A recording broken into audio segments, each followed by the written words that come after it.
Hello and welcome to the Oxford Policy Pod. I'm Diego Peñaranda. I'm joined by Iván Lozano, and today it's a pleasure to have with us Professor César Hidalgo.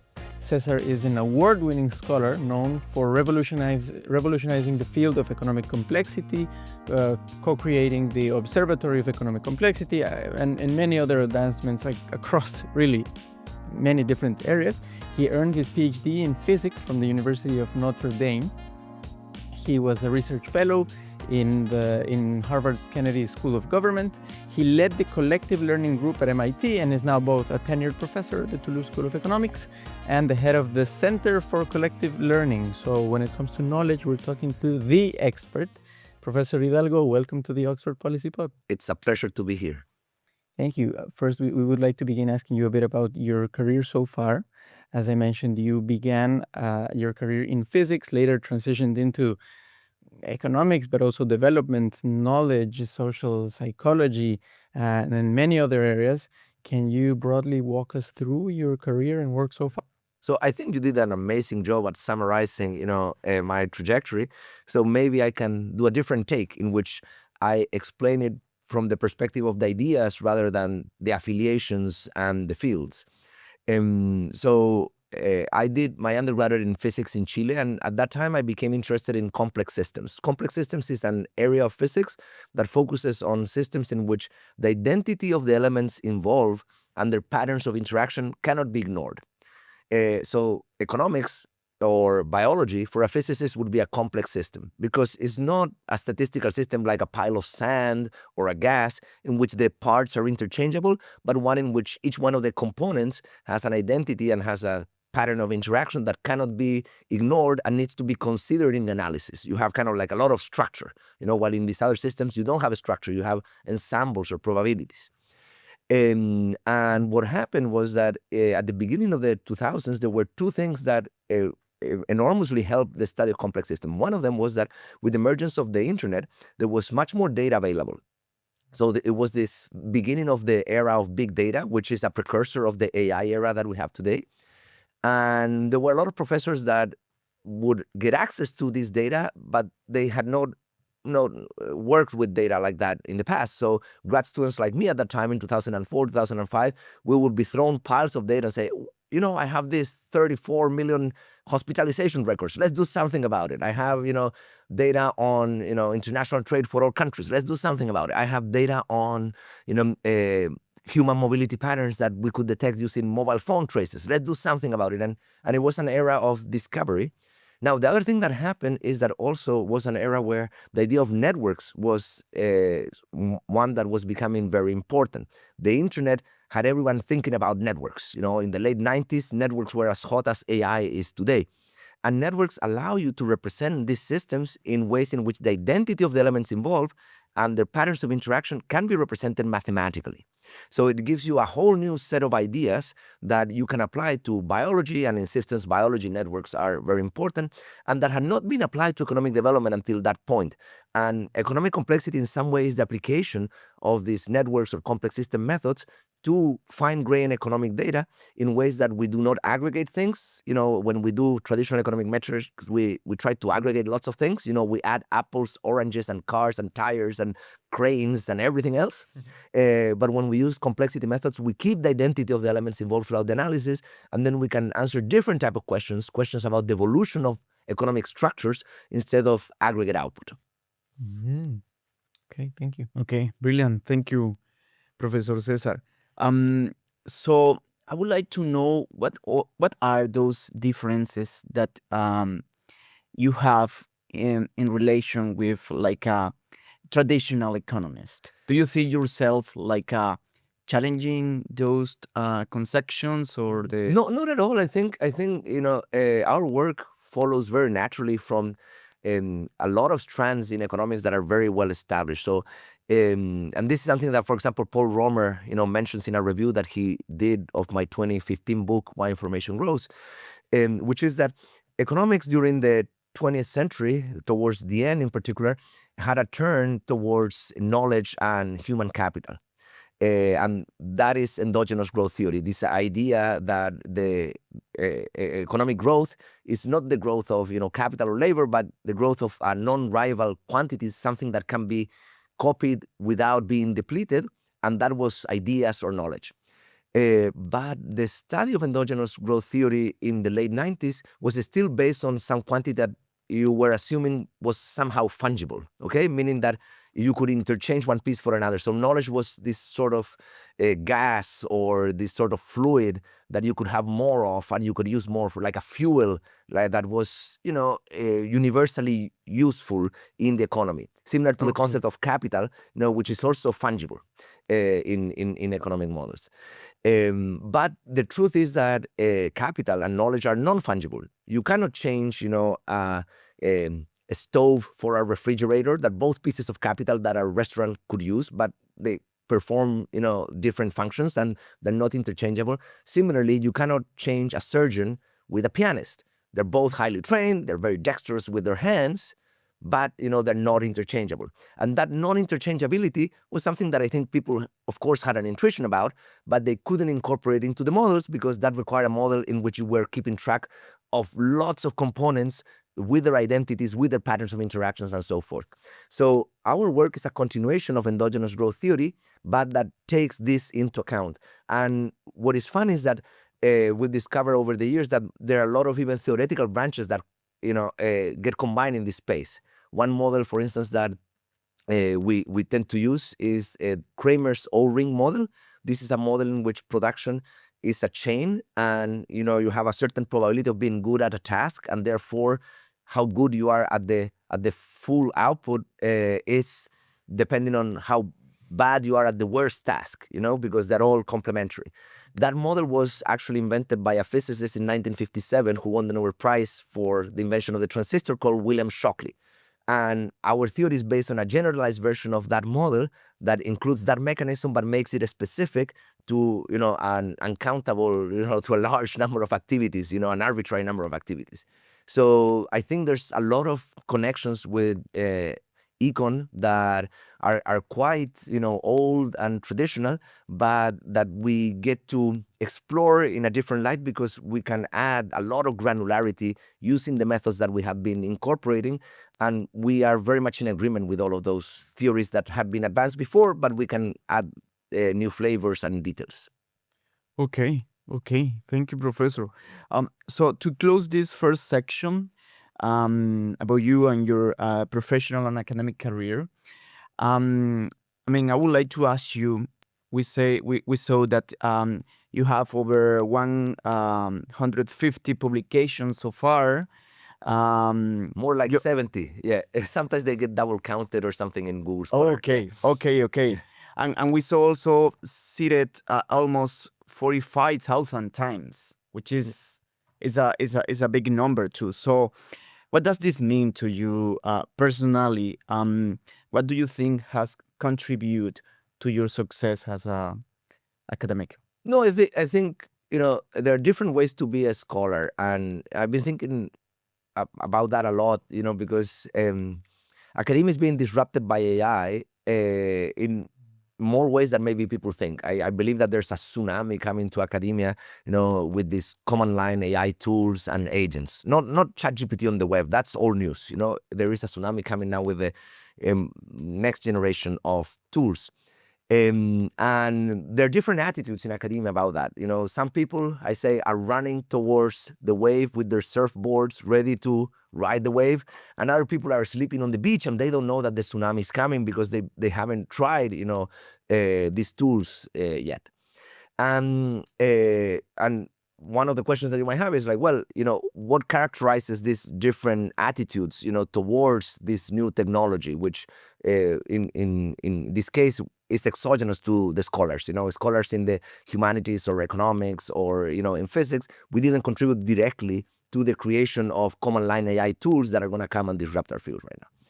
And I think some people are attracted to science because of the thrill of discovery. You want to be the first one to observe something, So you want to go into the bottom of the ocean and be the first one to observe some sort of organism that nobody has seen, or the first one to describe a phenomena that nobody has described.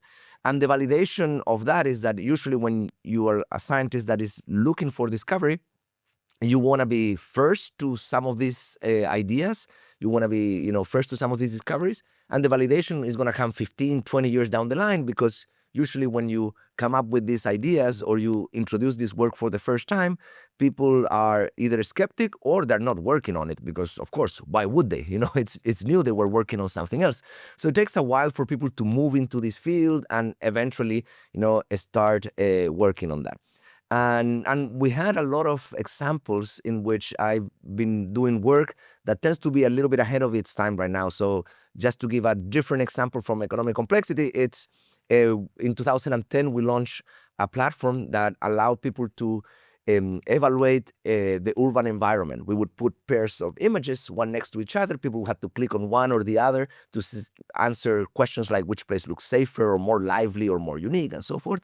And when we did that, people in urban planning and architecture didn't like that much. It's like, no, how can you transform this into a number, and all of that type of stuff.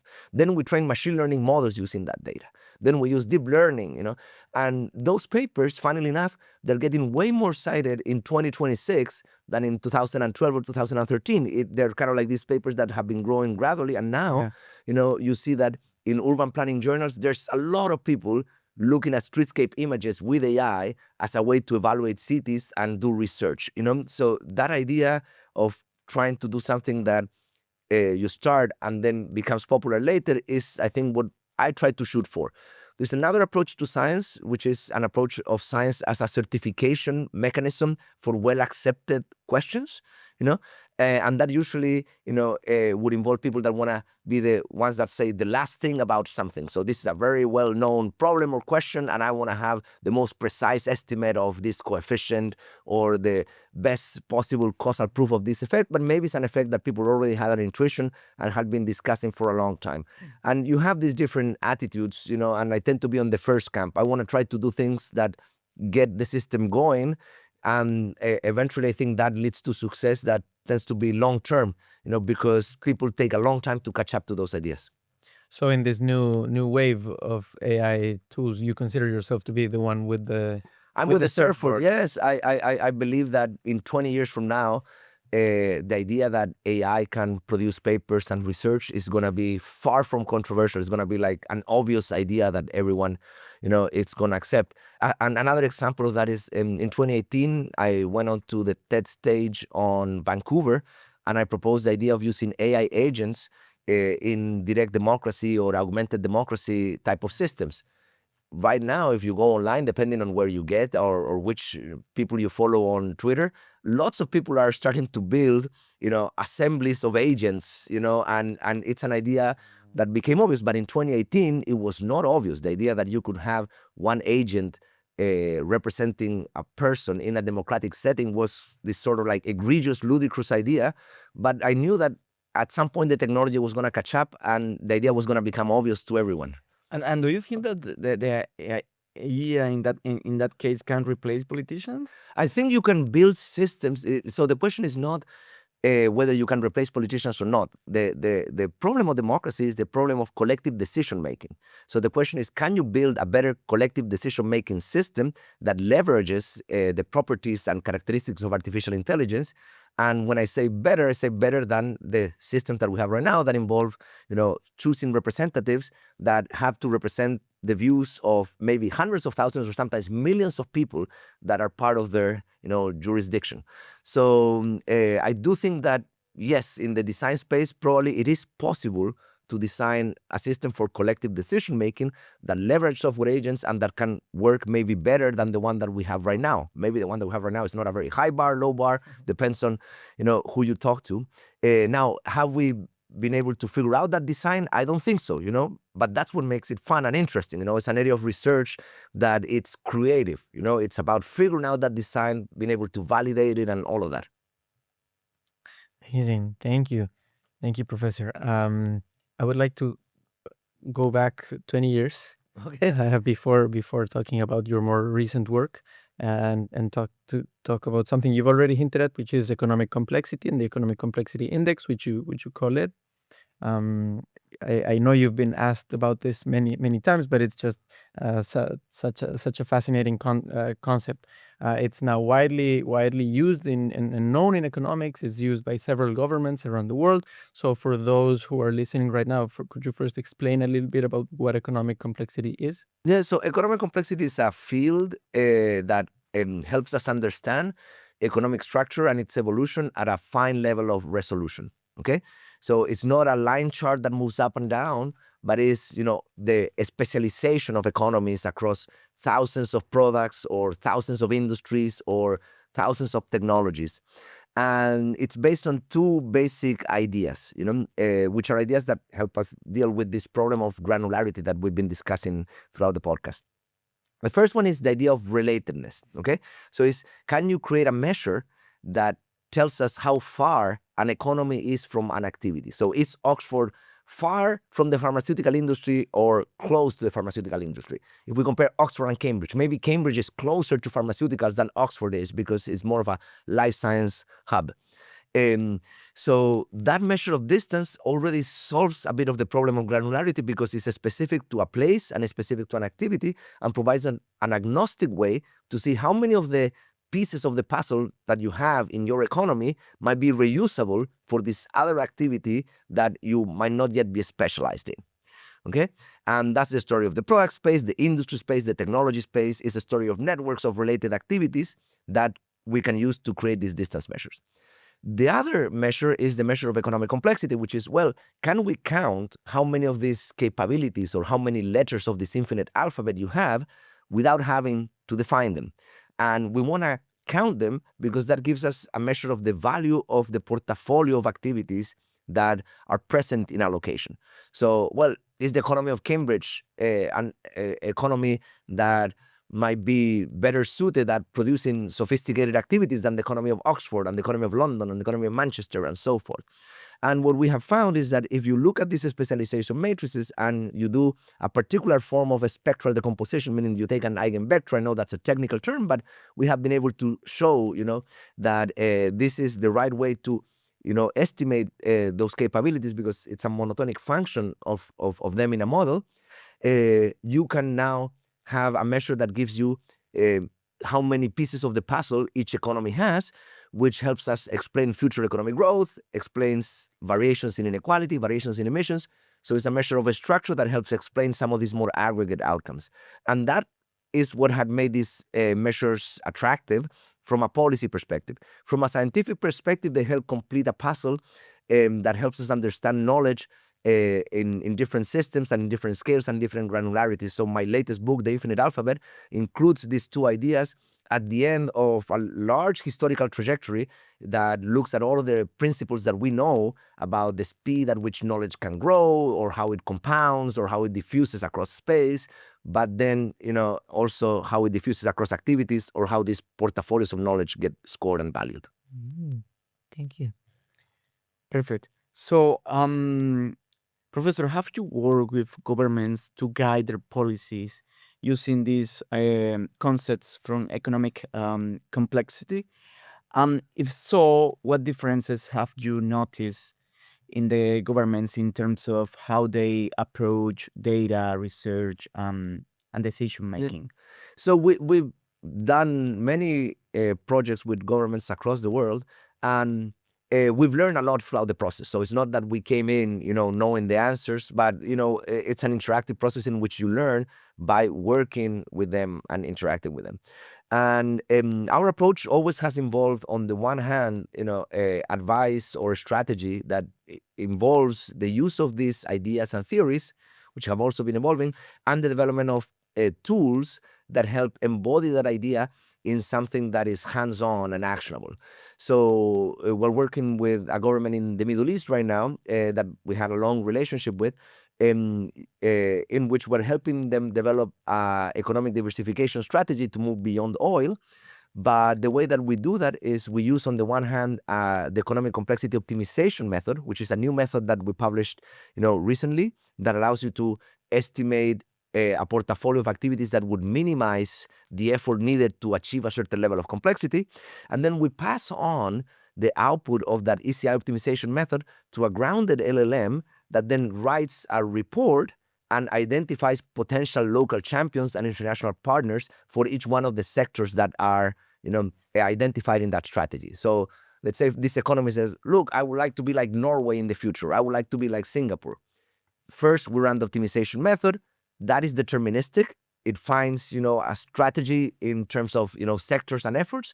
And then when we pass that to the LLM, the report gets written, automatically, and it's grounded on the web to find, the partners that are specific to each one of the sectors that were identified through this process.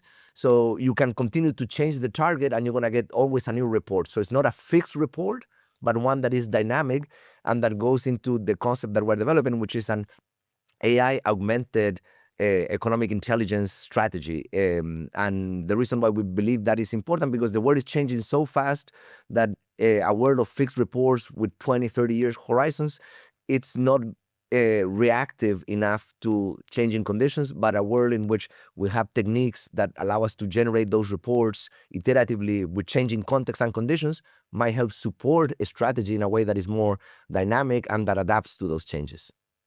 Wow, we actually had a question about your work with Victor Stoikovsky about optimizing economic complexity. So thank you for explaining that. Now, while we're on this topic of the recent work you've been doing on economic complexity and the other advancements, I also wanted to ask not only about this optimization, but another area, which is environmental sustainability. How should we think about economic complexity and environmental sustainability? So that's a very good question, because in some sense, environmental sustainability is not an aggregate phenomena, because it depends on sectors, and different sectors have different impacts on the economy and on the environment. So usually what we try to look at when we look at sustainability from a perspective of economic complexity, we try to look at the environmental impact of sectors per unit of GDP or value added. Because in some way, you can have zero emissions with zero output, but that's not a solution that we would like. We want to have minimize emissions while maximizing output. We want prosperity at the same time that we want to reduce environmental impact. And what happens is that different activities are very different in terms of, that quantity. So the digital economy, for instance, even though sometimes, in some venues it gets battered as if it would be not environmentally friendly, in reality it's actually quite environmentally friendly once you consider the output that is able to generate per unit of input. So the digital sector, it's one that companies like Netflix or they can generate a lot of output with a relatively small carbon footprint compared, for instance, to iron ore extraction and mining, which would be very energy intensive, and it takes a much bigger effort to generate $1 of value added in iron ore, in terms of your emissions or environmental impact, than to generate $1 of value added with video streaming. So what we have been doing is extending economic complexity to understand dimensions that go beyond products and to include the digital sector, because the digital sector has always been very hard to measure. Like administrative records include things like software publishing or computer programming services and activities. What are those? These can be very, very, very fine grained. So we, for example, created a data set on digital product trade a couple of years ago, and we basically generated estimates of exports and imports between countries by looking at specific sectors like video streaming, operative system, dating apps, food delivery apps, you name it. And you get a very different geography of trade when you look at that. But also you get to understand that there's some economies that have sectors that are generating a lot of value added and that are replacing sectors that used to generate value added with a bigger environmental footprint. And so this is very, very interesting to me. And would you say this digital economy includes now the biggest AI companies? I know they've been under scrutiny lately for environmental reasons, ChatGPT or Claude, Anthropic, etc. Yeah, so that's something that it's important because you need to consider the number of users that they have, and the output that they're able to produce. So keeping your phone on, for a little while, also, you consumes energy and therefore, generates associated emissions. Like AI queries, there are different estimates, but it's equivalent to keeping your phone on for like 10, 20 seconds.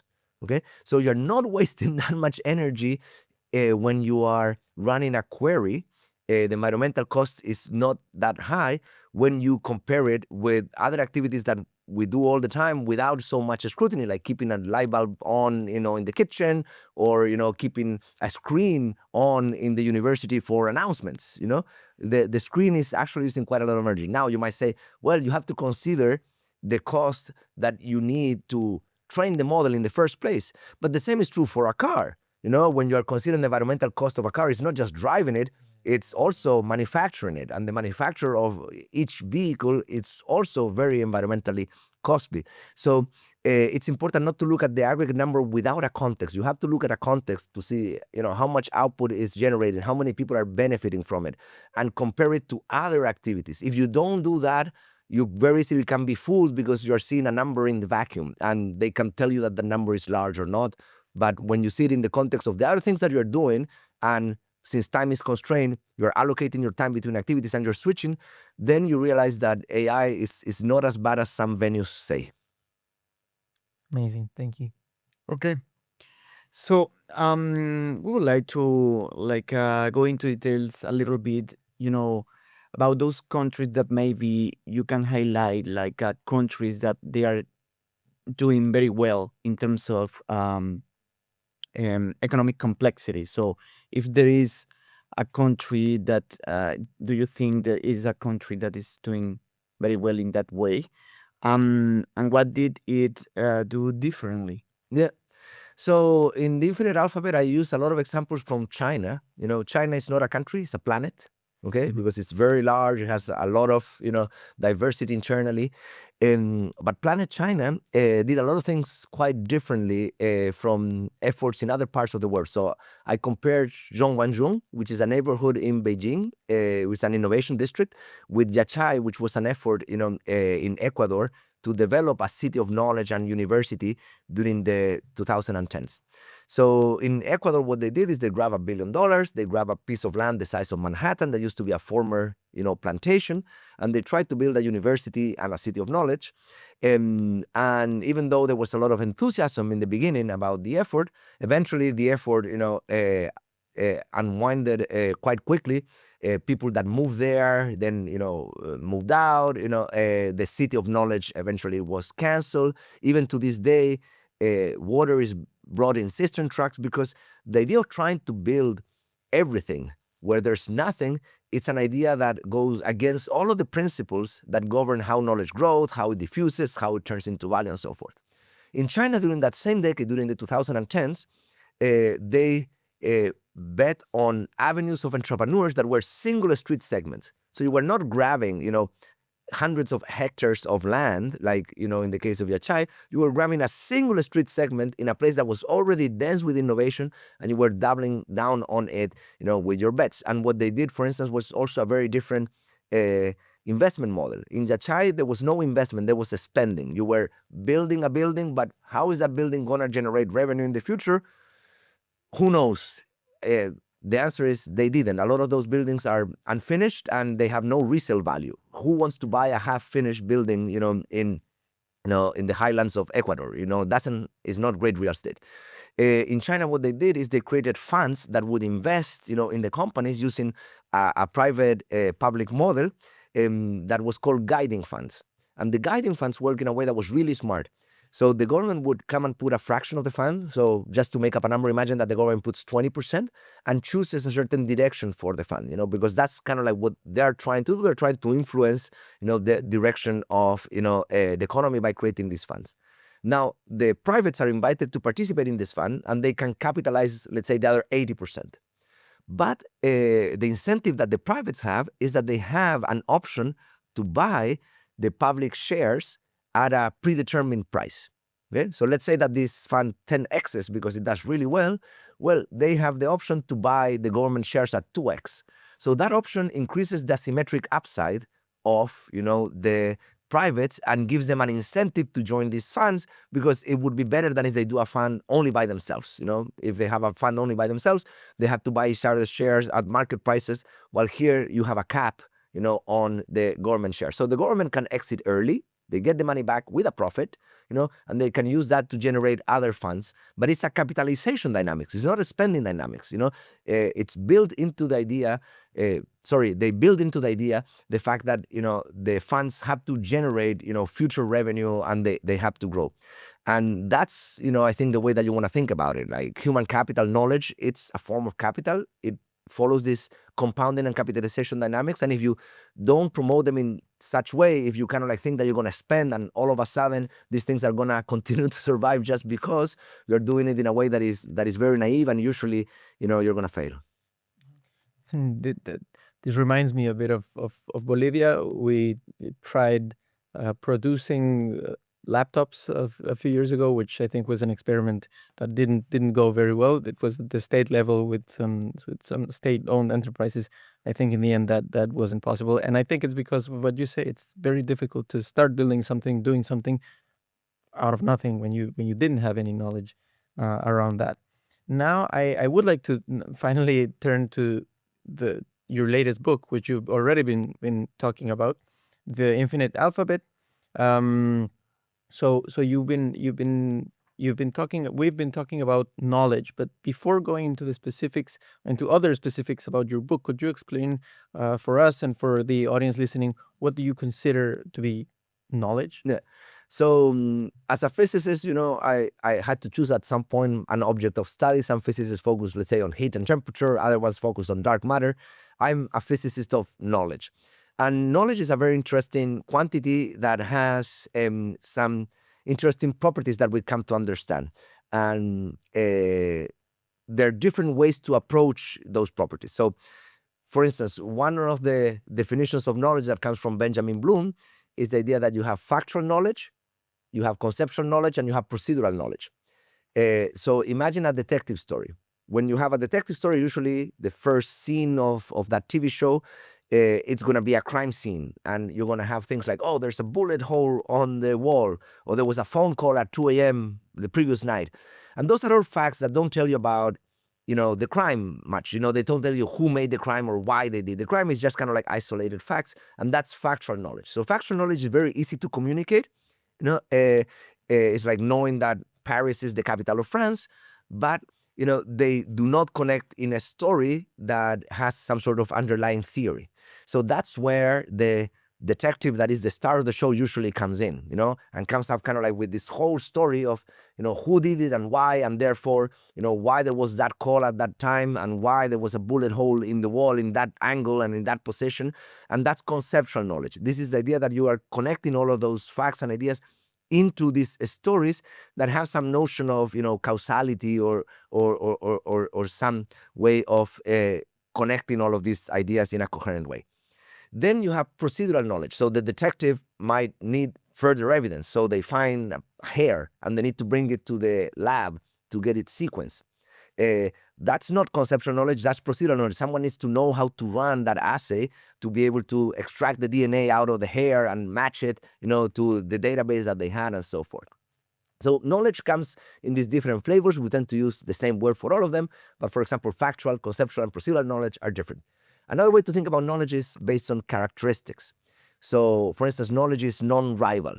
What it means by being non-rival is that it can be copied without being depleted. So, like a song, I teach you a song, and now we both can, sing the song. We don't want to do that right now, because you don't want to hear me sing. It's also embodied, particularly procedural knowledge. Procedural knowledge is, even if you have a book that tells you how to run a DNA assay, someone is going to have to read it and practice it to be able to do it correctly. The same is with music. You give a random person an instrument and a music sheet, and if they haven't practiced, with that instrument ever in their life, they're not going to be able to do anything with that.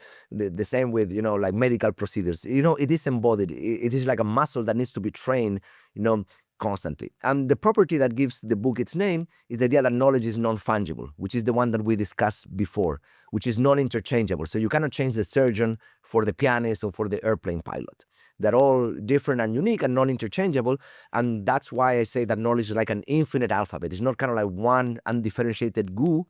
It's in reality, like all of the genes that exist in an organism that are all unique and perform different functions, so all of the letters in the alphabet, or a bunch of locks and keys that are also very specific and unique.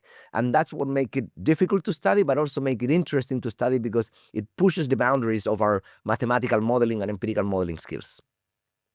Amazing. Thank you so much. I feel like we're learning so much in this very interview. Now, also in the book, you mentioned the 3 laws of knowledge. Could you talk more about that? So one of the things that I did in the book was I wanted to summarize what we know about knowledge, and I wanted to package it in a way that was simple for people to understand. So the 3 laws of knowledge are not one-liners, but they're collections of principles that are related because of what they try to study.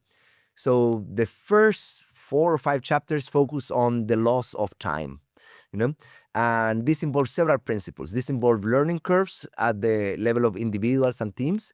So this is basically how good you become at something as a function of how experienced you are. And there's a function that was discovered by Leon Thurston in 1916 and then led to his PhD thesis on 1919, which shows you how good a person is at typing as a function of how many pages they've typed. That same principle was then discovered again in 1936 by Theodore Wright, an aircraft engineer. And it showed that the cost of airplanes in number of man hours went down if you look at the last airplane in a batch, because airplanes are produced in batches and so forth.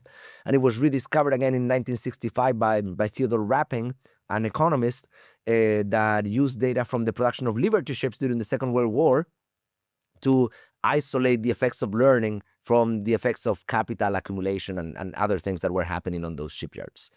Now, in 1965, there was another principle that was published that was not like this one, which was Moore's law. And that is not knowledge that grows fast in the beginning and then peters out. When you're learning how to type, at the beginning you're slow, then you're fast, but you don't go beyond 300 words a minute. It's capped. Moore's law, it's uncapped. It's an exponential growth over time that goes through multiple orders of magnitude. So the way that you reconcile these 2 ideas is by noticing that this exponential growth observed in Moore's law, it's actually a combination of multiple curves like the ones that are described by Thurston that overlap with one another, and Moore's law is like this envelope. So when you're looking at, for example, the production of transistors throughout the 1950s, every couple of years, there was a new way of producing transistors that generated a new learning curve, and you would be jumping from one learning curve to another one. So that exponential growth that was observed by Moore is not that they were producing transistors in the same way and they were getting better at it. It's that they figured out another way of producing transistors that had a higher ceiling, and you keep on finding ways of pushing that ceiling higher and higher. And that introduces a lot of strategic considerations, because now, depending on where those lines cross, you have windows of opportunity that open. You start, in a learning curve in which you are losing money at the beginning, but then you're going to overtake the other technology later in the game. So should you jump into that, new learning curve or not? That's what Clay Christensen's call the innovator's dilemma. So the laws of time involve that. They also involve a law of forgetting, because knowledge is also lost. And there are also functional forms that describe the rate at which knowledge is forgotten, and even the shape of those curves. It tends to be like a double exponential function, meaning that there are different rates depending on the time scale that you're looking at that forgetting. Then the second set of principles are about the diffusion of knowledge across space and across activities. So knowledge moving between London and Oxford, or between Paris and London and so forth, or between people that speak the same language, or people that have the same colonial past or history. That is something that is extremely well studied in economic geography, using data from patents, from publications, and other traces of knowledge. But there's also knowledge diffusion across activities, knowledge flowing from the motorcycle industry to the car industry, or from the aircraft industry to the motorcycle industry, and so forth. And that defines a dual space, not a geographic space, but a space of knowledge that also constrains its diffusion. And that's where we get to the idea of relatedness and the product space, and it's the first time that we really have to deal with the problems of the infinite alphabet. And finally, we have the principles that help us understand value, which is the question is, well, now that we know that knowledge is multifarious, it's made of all of these specific units and components that are not interchangeable. How do we get to count them and score them? Like in a game of Scrabble, not all letters get the same score, but we need to find a way to score, let's say, the letters that you have in your possession at any point in time. And that's what the economic complexity index does. It's a way to score those letters, provide a measure of value. So the three principles are sort of like these packages that tell us, look, this is what we know so far about knowledge growing or decaying over time. And this is what we know so far about knowledge moving between activities, between places, between people. And this is what we know so far about how we score these portfolios. But the idea is that this same building with these three sets of laws can be expanded, because we might learn more things about the growth of knowledge in time, or more things about the diffusion of knowledge across space, or more things about how we should score these games of Scrabble, and we can eventually put them all together in these rooms that we've created, these three big buckets that would be these three laws. Thank you. Okay. Before I want to ask one more thing. You mentioned within the laws of time, forgetting is that I remember seeing something about why scientists can't remake a Polaroid Yeah. camera. Is that something you talk about in Yeah, those so laws? there's a whole chapter on forgetting. And what is interesting, when I came to the UK in November, when the book just came out, I did a book tour in London. And I came to talk about the book and about the principles that govern the growth of knowledge, and people were more interested about the principles that govern the loss of knowledge. So I wrote an article recently for the Financial Times that was called How Economists Forget, which focus on that.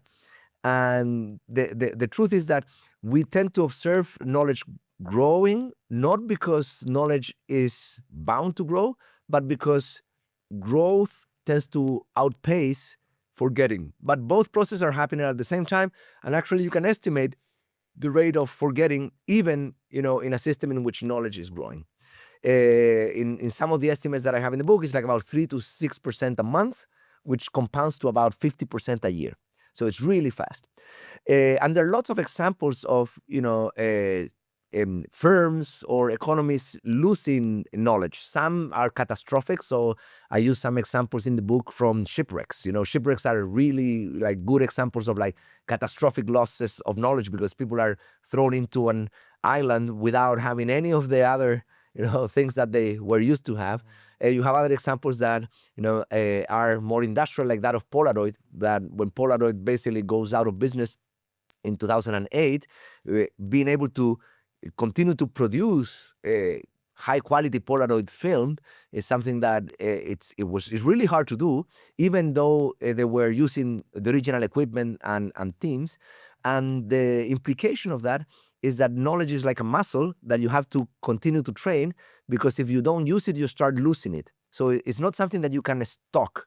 Okay, it's not like, oh, okay, now we have all the knowledge, we have it in the library, and we're never gonna forget any of this. No, you lose it. So if you are building, let's say, nuclear power plants, and you stop building them for 30 years, then, well, the next people that are going to build a nuclear power plant probably didn't build one before. So they're starting at the beginning of the learning curve. If you build subways, and metro lines, and you stop building them for 20, 30 years, you think that you're going to start again. And of course, now we have better technology, and we're so much smarter. We're going to be able to do them faster and cheaper. And then you realize that you're doing it, at a slower pace, and they're more expensive. And that's because of that loss of knowledge that usually we tend to forget. So it's not a quantity that we can stock and keep in a vault. It is something that we have to exercise constantly. Thank you. Okay. So, if a country wants to expand its alphabet, where should it start? It's education, institutions, infrastructure, or something else? And especially also if you can talk about Latin American countries. Yeah. So of course the alphabet is all of the above, because the concept of the alphabet is that it's all encompassing. But there are certain things that we know about the strategy that countries might want to follow when it comes to developing their economic structure. So one of the things, for instance, that we know is that local entrepreneurs are usually focused on related activities, meaning activities that are similar to the one that the economy is already good at. And foreign entrepreneurs, like migrant entrepreneurs, tend to be much better at unrelated activities because they bring knowledge from another location and they know how to do an activity that maybe the local economy was not already good at. So when you're thinking about developing your economic structure, then you're thinking, okay, for related activities, we want to bet on local entrepreneurs. But if we want to develop unrelated activities, it's about this foreign attractivity of talent policy that we need to worry about, and it's therefore a different set of programs and activities. And on that vein, for instance, when I discuss the example of Yachai in my book, I have then a chapter towards the end that says, how would we do Yachai again if we do it differently? Instead of putting the $1 billion into buildings that are half finished and and paying the salary of people that might not have a job in 5 or 10 years from now because we're gonna run out of that money. And I say instead, no. If you wanted to develop Ecuador's research sector, and you wanted to develop it in a way that it could become internationally competitive, put the $1 billion in an endowment. That endowment pays 4% a year. That gives you $40 million a year, not for 1, for 2, for 5, for 10 years, forever. That you can invest in shares that you're going to use to attract, foreign talent. Don't make an open call because that has adverse selection. The people that are established are not applying to open calls. So target people, for instance, that were very close to winning an ERC grant in Europe or a top grant in the US, and target those people and says, look, if you come to Ecuador, you're going to have $1 million a year of research budget for the next 15 years, and you can rent your own office space and you can hire your own admin. And since you're established, scholar, you're going to be able to also attract, postdocs that are going to come, to work with you and develop, this lab. The nice thing about that is, let's say that you do that program, you run it for 10, 15 years. If it's successful, great. You might then, start replicating it. And next time you have, an infusion of cash, you can create another endowment. But let's say if it doesn't work, you still have the $1 billion because you never spend it. You keep the capital. So I think it's that investment mentality what you really want to do. And if I may deviate a little bit, this is, I think, part of the secret of, the success of American universities. American universities, they operate on these endowment models that are smarter than people think. It's not just, getting money from donors and putting on the stock exchange. For instance, land-grant universities, they own a lot of real estate around the university. And if you maybe go and buy a Chipotle at the strip mall next to the university, that strip mall is owned by the university and Chipotle is renting that unit from the university because the university has its endowment on real estate and it has the incentive to appreciate the land value around its campus so that, it generates revenue constantly. Another one that is super cool example is the Cooper Union, which is an art school in New York. And the way that was endowed is that, the Chrysler building in New York, it looks similar to the Empire State Building, but a little bit shorter. The land in which the Chrysler building is built is not owned by the Chrysler building. It's owned by the Cooper Union endowment. And all of the units of the Chrysler building, they have to pay a monthly fee, for, the upkeep of the building and so forth. That includes renting the land where the Chrysler building is built that goes into the Cooper Union. So when basically that endowment was given, it was given in that smart way. Not here is a bunch of money on a bank account, go and spend it. They put it on those type of flywheel models that continue to generate revenue. So the Chrysler building is probably around 100 years old.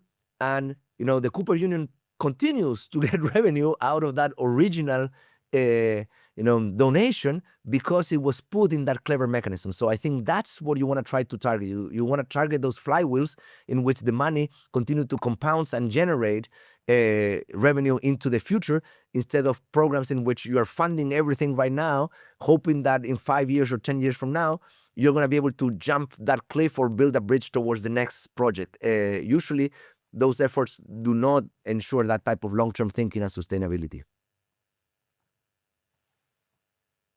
Thank you. Sorry, but so how do governments target those people? You mentioned the person who was just about to get a grant in the U.S., but you try to convince him to go to Ecuador. How does the government of Ecuador find those opportunities? So in that particular example, it would be based on the applications, and it should be possible to know the people that were just below the cutoff from the process, because these are public processes, and of course it might involve kind of like having a network of people that are also actively trying to find out about this, and and that they work as recruiters. But knowledge is a hit business, meaning that there's a few people that are gonna have an enormous level of output compared to others. So you want to attract that super talent. So in that sense, if you want to have a policy that focuses on the development of talent in your economy, it's similar to trying to develop your soccer league by attracting star players. The difference is that a star player, it's way more expensive than a star scientist. Cristiano Ronaldo, was like 500 million that it cost to bring him to, Saudi. I know Nobel Prize winners that have moved for way less, for like 30 million and so forth.